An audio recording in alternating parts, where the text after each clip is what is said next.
இது பாருங்க மக்களே, இது வந்து அம்மன் பச்சரிசிப்பா. இது வந்து மருத்துவ குணத்துக்கு நல்லதுப்பா. இது வந்து இதை நம்ம கீரையிலேயே அவிச்சு சாப்பிடலாம். இதையும் நல்லா தின்னுக்கலாம். அந்த விதை மாதிரி இருக்குல்லப்பா, அதெல்லாம் எடுத்து இங்கே வந்து பறித்து தின்னுக்கலாம்.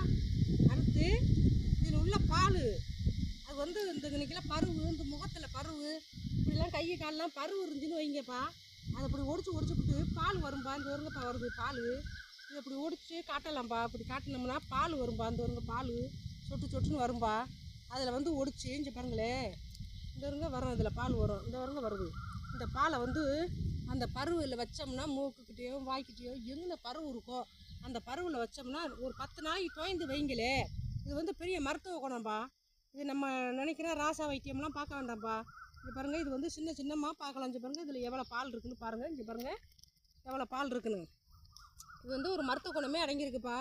இது வந்து பலகீரை சமைச்சு சாப்பிடையிலையும் இதையும் போடலாம்ப்பா. போட்டு இந்த கீரையிலாம் உபயோகப்படுத்தலாம். இது நல்லா சாப்பிடலாம்.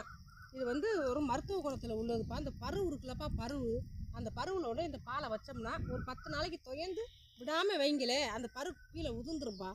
நம்மளுக்கு மருத்துவ குணம்ப்பா. அது வந்து நல்லா இருக்கும்பா. இங்கே வருங்கப்பா பால் இருக்குது. இந்த பாலை கொண்டு போய் அந்த பருவில் வைக்கணும். வச்சோம்னா அது வந்து உதிர்ந்து விழுந்துரும்பா. ஒரு 10 நாளைக்கு துயந்து வைங்களே, ஓயாமல் ஒடிச்சு வைங்க. நம்ம கிராமத்துலலாம் இருக்கும். டவுனில் சிட்டியில் இருக்கிறவங்களுக்கும் கொஞ்சம் கிடைக்காதுதான்.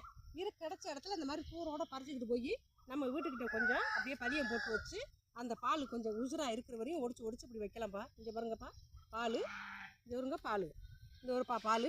இந்த பாலை கொண்டு இந்த அது எல்லாம் இந்த பருவில் வச்சோம்னா அந்த பரு ஒரு 10 நாளைக்கு துயந்து வைங்களே, அது உதிர்ந்துரும்பா. அதுக்கு அவ்வளோ ஒரு இதுப்பா, அதுக்கு அவ்வளோ ஒரு பவர். இந்த இலையை நம்ம சமைக்கையில் கீரையிலலாம் போடலாம்ப்பா. இது ஒன்றும் இது இல்லைப்பா. அது பச்சரிசி, அம்மன் பச்சரிசின்னு சொல்லுவாங்க. இது பாருங்க, நல்லா பாருங்கள் இந்த தலையை. இது எங்கேயும் கிடச்சிச்சின்னா பருவு இருந்துச்சுன்னா இதை உபயோகப்படுத்துங்க. நல்ல ஒரு மூலியமான மருந்து. இது மூலிகை சக்தியில் உள்ளது.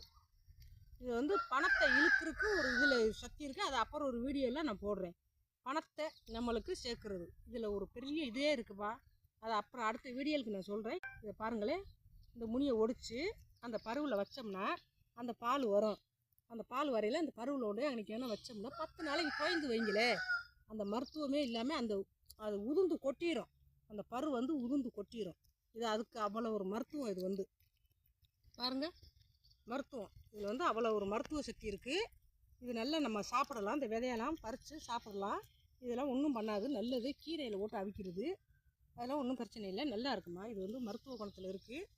நீங்கள் வந்து அதை உபயோகப்படுத்தலாம்ப்பா. மக்களே இதை பார்த்துக்குங்க. ஒரு எகத்தலமாக நினைக்க வேண்டாம். ஒரு நன்மையாக பாருங்கள். இதில் மருத்துவ குணம் இருக்குது. பருப்பு கருப்பாக அப்படி சில்லானா ஒரு இது